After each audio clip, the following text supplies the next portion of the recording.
your ZOODIAC Tri-Brigade deck profile that he took to locals. For the first time in over a year, we went to a locals with IRL play, and boy oh boy, we actually did pretty well. It was a blast. We weren't able to play through Top Cut because the OTS closed at 5 p.m., but that's okay. We'll never know where Brian got beyond top 4, but top 4 is what we got, baby. So we're here to share the deck profile. A lot of y'all watched the vlog and told us you really wanted to see the deck list. So if you haven't seen the vlog, make sure you go check it out. We'll put it up in the corner for you. It's a new series we're starting. It's going to be a lot of fun as we slowly return into normalcy.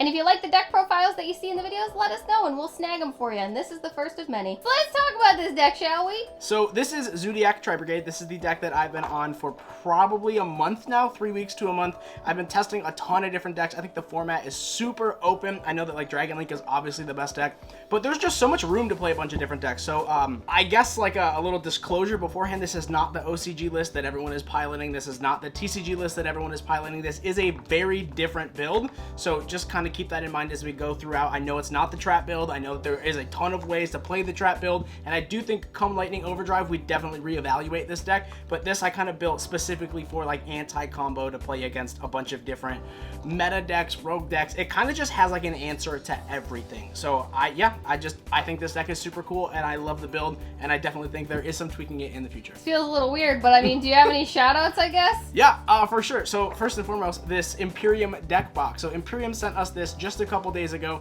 It has the fire emblem on top. So the best card in this deck is the fire card. So you obviously have to play this, and it has the dice tray. It's super cool. It's magnetized. Like, this deck box is absolutely fabulous. It's really good to take to different events. It's very sturdy. It's very durable. I just think that these deck boxes, all in all, have everything that a actual like competitive player needs. Make sure you use the code CrushCards10 at Imperium Duelist to get 10% off your entire order. Also, I'm personally offended that I was not the first shout out, but it's okay. 0 out of 10 for Brian in the comments. We're already off to a great start. Obviously, we're going to shout out Big 3 Deals because Lightning Overdrive does come out in just a couple weeks, and this deck does change due to that set. There is a gigantic buff that this deck gets just because of that. Blossom, let's go! So make sure you guys go check out big3deals.com. CrushCards5 is the discount code on any of the sealed product. And then last but not least, obviously we have to shout out the beautiful camera lady behind us. Wow, I'm just the camera lady and I'm third place. God. Good lord, why don't you just shout out the other 50 alpacas before you get to me? How about that? Shout out to all of them too. Wow, I'm offended. Well, now that that's over, make sure you're subscribed, turn on the notification bell, check out all of our links in the description box down below. God, this intro is weird without the normal setup. But anyway, let's get into the deck profile, shall we, team? Alright, so here we have the deck. We have the main, the extra, and the side deck. Typically, side decks are on Patreon, so this is just going to be like a little exclusive. But if you're interested in any of the side decks that we do for any of the videos on the channel, feel free to check out the Patreon. Links are in the description box down below. So yeah, with all that out of the way, let's just get into the main deck first and talk about what the choices are. Alright, so to start off, we're playing triple copies of Fractal. As I said, this is the fire one. This is the best card in the deck. We're playing triple copies of Nervall, triple copies of Kit, who is also a fire, and then triple copies of Karas, or Karas, however you want to pronounce his name. Karas. So Fractal is just a send from the hand to the graveyard to Foolish Burial. Any of your Tri-Brigade names, you can also send, you know, any other level 3 beast type Tri-Brigade, Tri-type monster. Nervall is your search. Kit is another Foolish Burial, and then Karas will special summon itself from the hand by sending any Tri-beast type monster from your hand to the graveyard. So the reason I'm playing it at 3, a lot of OCG lists and a lot of like the new TCG lists are playing it at 2, which I do think is totally fine, but this is your best extender in the deck. Like, this is 100% your best extender, because if you like normal summon something, attempt to activate an effect, and then they interact with it and you don't have a follow-up, this is your follow-up. Like, this is obviously going to be one of your best starter cards, but like if you have a different Tri-Brigade name in your hand, or we are playing just a few other Beast Warrior, you know, whatever type cards, you can just discard that to special this and continue to play the game. So I think for now, for this version of the deck, this card at 3 is just like, is it mandatory? No, but it definitely helped, and I do think that it came up a lot where it warranted the slot. So the next card in the deck, this was a tech card. I do not think that this card is also mandatory, but it's double copies of Rescue Cat. Rescue.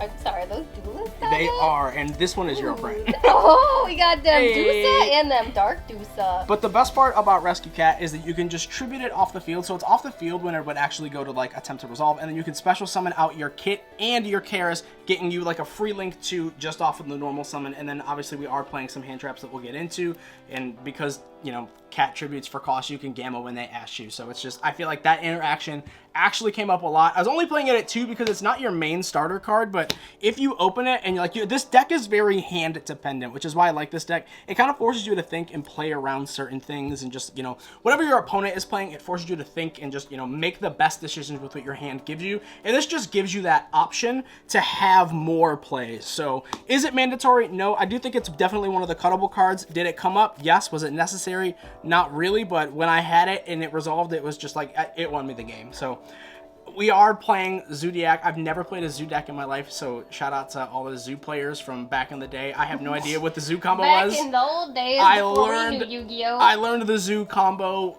you know, 15 minutes ago, so I think this... like, just, everyone's like, oh my god, Zoo's so broken, Zoo's so broken, and then I finally learned the Zoo combo, and you put it in this deck, and it actually is like, wow, this is really nuts. So, we're playing the one copy of Rat.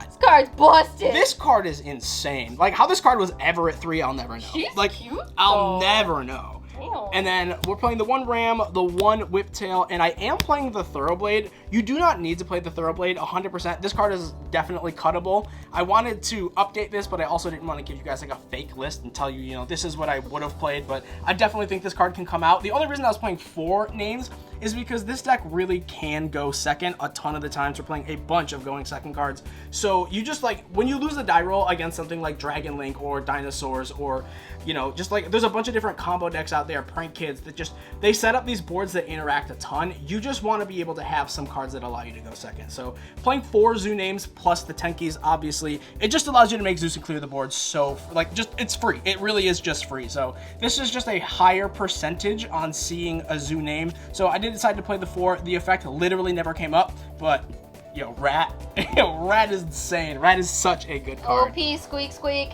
So moving on from the Zoos, we're playing the one Barrier Statue and the one Apex Avian. Bird. The Avian actually kind of comes up. I don't know if it's like a necessary card. I do side it out a lot, or, you know, depending on what you're attempting to do, you side out the bird statue a lot too. These are not your necessarily like your win conditions, but they do have a ton of utility in the deck. And like, I found the hardest part about playing the bird statue isn't making sure your opponent can't get over it. It's making sure you can get over it next turn to kill your opponent. So that is honestly like a very difficult thing, because if you give your opponent more than one turn to out this, they're going to. So, like, just know that this isn't your win condition. A lot of people think that, oh man, you summon the bird, that's it, you just lose. Like, no, your opponent's gonna out this eventually. It's just hopefully they can't do it in one turn. So, it's just a stall. Yeah, like, this is not your win condition. This card is 100% cuttable. So, hand traps. We are playing, as I said before, the Gamma package. Oh, there he is. Yep, there he is. Ready to be in your opening hand. Also, drew him at least every single match, games 1, 2, or 3. He was in an opening hand at least every single match. So these are the only going second hand traps. Going second, you just really want to have the ability to play and or stop your opponent. And I do feel like, you know, there's a ton of different hand traps out there that allow you to like interact with your opponent, but realistically, like, Gamma has just like the highest impact. It can also allow you to go first because, you know, Fractal activates into, you know, in hand, so you have nothing on field. Cat, normal summon, tribute, you know, you can Gamma that because you have nothing on field, so it allows you to go first a lot too, which is why I chose this one out of everything else. And then they're going second cards. You can allow your opponent to make a board or try to like stop them from making a board, but why do that when you can just main deck triple copies of Dark Ruler and triple copies of Triple Tactics? These, I don't care what anybody says, Ash, yada yada, you should play Imperium, you should play Ogre. No, you should be main decking these 6 cards. 1000%. Talents is busted. I also mained Talents, and I'm like, yo, this card is gas. This card is insane. Like, we play Zeus in our extra deck, and I know it came up for Logan too. You just take their Xyz monster, attack them with their own, and then make your own Zeus with their monster. Like, yeah, I literally, this card is I took crazy. a Dryden, attacked with Dryden, and made my own Zeus, and I'm like, haha, our materials. And like, once again, just being able to play through different things, this card just allows you to draw 2. And if you know that your hand is pretty decent and they do interact with you, you can just look at their hand and make sure that they're not going to be able to out your, you know, your bird statue or whatever win con you decide to put on the field. And then Dark Ruler, you know, as some of you may have seen in the vlog video, this card just tells your opponent no. Like, it really does. It's crazy. Like, you could play Droplet, put Beast, Beast Warrior, Wing Beast type monsters in your graveyard, but this card is just insane. Like, it literally just shuts off your opponent's board. You just make Zeus and you win the game. And then after you've made Zeus, you bury or lock them, and then they just scoop. Like, this card is mandatory. It doesn't matter that you're not doing damage. Borbo attack directly, and then you just Zeus. Like, that's all this is. So like, you're playing, what is that, 10 cards that allow you to go second, and then we're playing triple copies of Fire Formation Tenki. Busted. Yeah, I mean, this card searches you Fractal. This card searches you any of your zoo names. So going first, it's great. Going second, it's amazing. So I don't know. I know that the trap version is very, very popular, and I do think that, you know, I would definitely switch up some cards in this deck to play some more traps. But this version just allows you to break boards just as easily, honestly, if not more. So I think the Tenki was really good. I mean, I think I opened zoos more than I opened Tenki, so really? That's totally fine. Yeah, the Tenki's great. And then obviously for our broken one-ofs, we're playing the 1 copy of Barrage. This card's crazy. This is just your 5th zoo name. And then the 1 Feather Duster, the 1 Call By, and then the 1 Rendezvous. These are just our like little one-ofs. I will say, I do think that Rendezvous, it came up a lot to like banish it from the graveyard, but it also came up a lot if I like opened it, which I did a ton of the time, just to set it and give your monsters that additional beef. So it was cool. I think cards that I would be potentially opt to swapping in and putting into this one-ofs. I took out Foolish Burial, I took out Reborn, but 1 for 1 is definitely a card that can help you get Nerval out of the deck faster, and Nerval being a wind allows you to make the Samorg link if you get Lanceiad or if you get Gamut or Ashed on something. So being able to have that additional extender to get to a wind specifically is just nuts. And then like once you link it away, you get the search too. So I think that, you know, 1 for 1 is definitely a card I'm willing to test in this deck. And then the last 4 cards, this is a 41 card deck. I always play 41. It's just like a, I don't know, like a... It's a thing. It's a thing, yeah. So double copies of Revolt and then double copies of Ice Dragon's Prison. Ooh, how did IDP work? This card is an FTK against dinosaurs, which yeah. actually happened a lot. The game 1, my first match, they just go battle phase. You go, cool, Ice Dragon's Prison, banish the Misk, banish the Conductor, and they pass turn. It's hilarious. Like, this card is insane. I think I will probably cut the Rescue Cats and play the 1 for 1 and a 3rd copy of Ice Dragon's Prison. Wow. This card is crazy. It's just gas. And then Revolt, for anyone who doesn't know, Revolt allows you to special summon any of your Tri-Beast type monsters that were summoned correctly. You can't, you know, get back the ones that you cheated off of the Tri-Brigade effects and bring them back onto the field, and then immediately link summon a Tri-Brigade type monster equal to the number of monsters that you summon. So like if you summon 2, you special summon Link 2. You special 4, you special summon the Link 4. And this just allows you to get access to your Charade, and then Charade just banishes a card for free. So it's just another interaction on your opponent's turn. So once again, the trap version is very, very popular. I think that once the Lightning Overdrive comes out and we get the Bear Blossom, you can search this card 1000%. So we definitely, you know, change up the deck list a little bit. But extra deck, I guess. We're playing, yeah, I mean, like, the deck is super self-explanatory. So the 1 copy of Almirage, this allows you to get Hit or Nerval into your graveyard to get your plays going and get your searches. Keep in mind, you only have 1 arrow here. I misplayed this weekend, and I unfortunately think it made me tie a match. I special summoned Karis to the arrow, and I had no follow-up, and I was like, man, I passed. Like, it sucks. So we were talking. Yeah, we were. It's locals. Like, we were talking. We were in a new city. We were having a good time. So just be mindful of that. And then obviously the 1 copy of Double Dragon Lords. This card's crazy. It's literally just Hieratic Seal of the Heavenly Spheres. It's just a bounce. This card's really nice. The 1 copy of the Harpy Conductor. This is just a generic Link 2 that requires 2 wind monsters. So this helps you out your own barrier statue, because you can link this in like a Nerval away. Samorg allows you to special summon on the end phase, so yours and your opponent's. So you can like get the barrier statue, and then if your opponent can't out it, you just special the Nerval, link them away into this, and then you just access code kill them. And then probably the best card in the extra deck is the 1 copy of Fairjet. This is like one of your main combo extenders. This card is crazy good. I mean, it's just special summons from the hand. It allows you to like mulligan your hand. It's a generic Link 2 for this deck. Samorg, I mean, do we even need to talk about this card? Bird. And then the 1 flex spot in the deck, it could either be a 2nd Double Dragon Lords, because there's like, I definitely think it came up a lot, but I chose to go with the 1 copy of the Desert Doom Eagle, or whatever it's called. I have no idea how to pronounce that card's name. Cressvel, that is some Nordic stuff. It's a crazy All one. my Nordic friends, feel free to let us know what that means or says. So it is a Link 3, which allows you to go into your access code having that additional like beef, because it is just generic. Once again, it requires 2 wind monsters, so you can make this, and if you like are able to get to another wind monster, you can just link this and go into this. Or if you have like Tri-Brigade access, you can just make this. Like, there's so many different ways that you can do it, and then you just link whatever you have on the field into the access code, and then you just kill them that turn. It allows you to out your own barrier statue again, because if you have like a just like a Karis on field, you can banish to get out the Harpy link away the link and the barrier statue into this, which is the link 3, and then just link away, you know, like if you had an Appaloosa or if you had any other monster that was kind of just like clogging up your field that you don't need anymore. Typically, you have a ton of them, and you have a ton of ways. You have a normal summon at that point too, so you just make access. Yeah, just I'll do like climb. Yeah, it's super fair, super easy. Super fair. Super fair. The second best card in the extra deck is Shrek. Shrek! This card is broken. He's so good. Like, this is one of those Link 4s that, like, I honestly see hitting like 30, 40 bucks. This card is insane. On summon of itself, or whenever a Tri-Beast type monster is special summoned, or just like summoned at all, you just get to banish a card on the field non-targeting. This Ouch Dragoon, this card is insane. And then once it hits the graveyard, you just get to search a Tri-Beast type monster equal to the number of like Tri-Beasts you have banished. So if you have like a level 4, you go search a zoo. Like, it's just so dumb. Appaloosa is our last link. This card is so cool. It's part of the main combo if you open like Tenki in any Tri-Brigade name, or if you are lucky enough and you open the Rat in a Tri-Brigade name, you just make like a 2/3 material Appaloosa. And then obviously the ranks we're playing the 1 Borbo, the 1 Chaka 9, the 1 Tiger Mortar, the 1 Trident, and then the 1 Zeus. This looks super fun.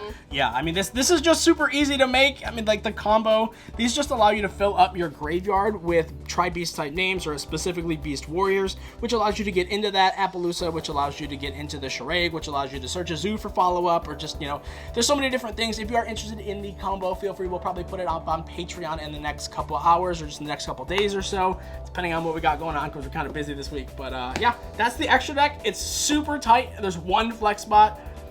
Test it out. Let me know. Put in the comment section down below. I am not playing the Link 3 Tri-Brigade. It has not come up for me once. I know everyone says I'm wrong. I know everyone says I'm crazy.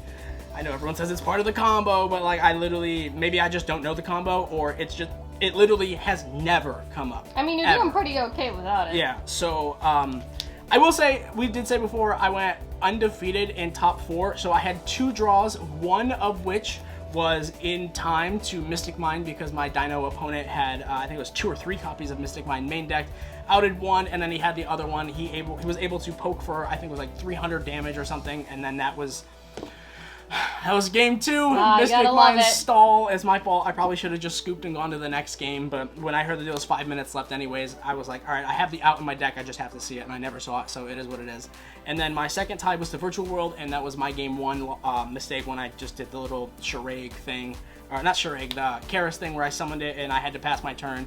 So my opponent wasn't really super familiar with the deck, so we had to just kind of talk back and forth, which did cost us a little bit of time. It is what it is, but for what it's worth, I did not lose any matches. We just drew, so I'd like to think because of my tiebreakers, and then just because everyone that went undefeated lost in the top, and I didn't. So hopefully I got like at least 3rd, maybe even 2nd. Yeah, I mean, it sucks that you couldn't play it out. Yeah, like, you can't play it top out. 4 didn't have the chance to even play it, so Brian had 2 draws, 4 wins. And for what it's worth, that Dino matchup was 1000% winnable. I had access code in hand, like, well, the ways to make access code.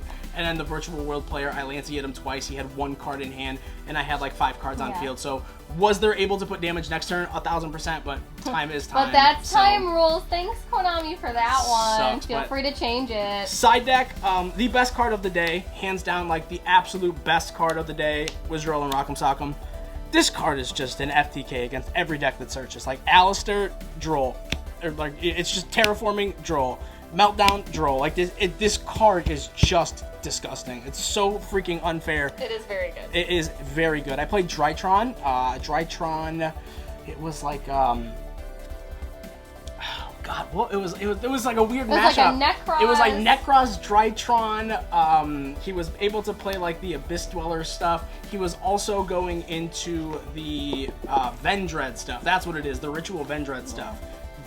It was such a cool match, such a cool deck, but man, Droll, you literally Droll them when they search 1 card and they just pass turn. Droll is hella powerful, team. Get one. And then next up in the side deck, the only flex spot I feel like was triple copies of Lancia. I sided this for the mirror match, and I mean, it came up for Virtual World. It comes up against Invoked. It comes up against a bunch of different rogue stuff. So for like a rogue call, I feel like this was really decent. It came up. I saw it a lot, and oh, dinosaurs too. This card was insane against dinosaurs. I think this could be something else, but I don't think it ever was like I never drew it, and I was like, man, I wish this was something else. So every time I drew it, I used it, and it was great. Next card, maybe the second best card in the side deck, triple copies of Phantasme. Oh, Phantazzle Dazzle! This card is so insane, it's not even funny. Like, you just get to draw all your side cards. You get to draw in your Dark Ruler No Mores. You get to draw into your triple tactics. You get to draw into, like, extenders. And, like, if you know what your opponent is playing, you wait till the optimal moment, and then you just, you know, you could draw 4 cards. You could draw 3 cards. Like, instead of drawing the 2... Dragon Link, I'm looking at you. God, this card is just freaking unfair. And then, just back row hate, triple copies of Cosmic. This is what I said against the Dino matchup I had in the side. And I just didn't see it when it came time for Mystic Mine, so... Feelsbad.com, bud. Feels bad, but we have to respect back row. We are maining the 1 Feather Duster, so 4 cards plus the Charade being able to banish like any Floodgate. And then just the last card for going first against Dark Rulers and stuff like that. Good card. We played the 3 copies of Ultimate Rare Solemn Judgment. Wow. Yeah, going first, I honestly think I sided this in once. I do feel like a lot of the times I knew what my opponent was playing, and I knew that they weren't going to be able to out my board going first anyways, or if they did, I was able to have a really decent follow-up. So I think I drew this card once, and I think it came up that one time. So I'm glad I had it, but this could be like Anti-Spell, this could be Order, this could be, you know, Order Reboot Pank. It could be really a plethora of any other cards that allow you to go first. So I think this card was really good, but I think it's mandatory? Absolutely not. I'm really interested to see where this deck goes come Lightning Overdrive, and I had a blast with this deck. This is probably the deck I'm going to continually like pilot, switch around, play test with, and see what we can do to make it better. Well, that sure looks like a really fun and interactive deck. So make sure comment section you let him know what you think of the deck. Let him know if he should keep playing it. He's gonna anyways. We're gonna keep testing this out at locals, whether it's our locals or locals far away. It depends on what happens with the state of the world any week now. But we're gonna keep up the vlog, so make sure you check out the first vlog. Make sure you let us know what you think of them. We're really trying our best lately. But anyway, we hope you guys enjoyed this deck profile. We know it's a little different. It feels really weird being behind the camera like this. My arm is killing me. But thank you guys so much for watching this video. We hope you enjoyed it. Make sure you like, comment, subscribe, all that fun stuff. We really appreciate you guys. You are the absolute best. You are our motivation to do better at all of these events and to just be better as players and people. You guys are perfect. Mwah. But we love you. You matter. And we will see you guys in the next video. See y'all. Yeehaw. Have a good Wednesday. Bye.